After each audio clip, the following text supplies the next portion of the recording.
na hordofa.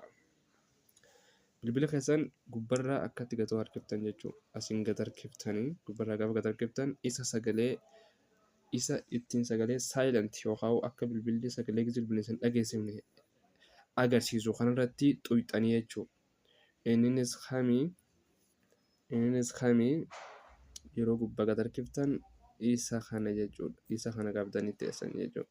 Gaafa sana qabdanii teessanii akkanatti isinii fidda bilbila kana akkatti isinii fidda yoo saamsingii ta'e jechuudha.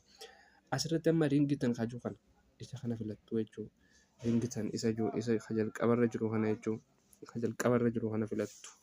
Ringitan isa jedhu isa kana filattu jechuudha. Gaafa kana filattu siimii tokkoffaa yookaan siimii lammaffaa kaajuu kana yoo siimii kan ga'e isa tokkoffaa ta'e tokkoffaatti godhatu barbaadde isa tokkoffaa filatta. Yoo siimii kan kee siimii lammaffaarratti lamni kana jijjiiruu baadde isa lammaffaarratti filatta. Kanaafuu amma isa tokkoffaarratti isin galchisa jechuudha. Isa tokkoffaa akkasitti tuqxa. Kilik gaafa goote alarmiileen jiran kun hundi isaanii alarmiidha jechuudha. Hundi isaanii alarmiidha. Isaan kun hundinuu alarmiidha jechuudha.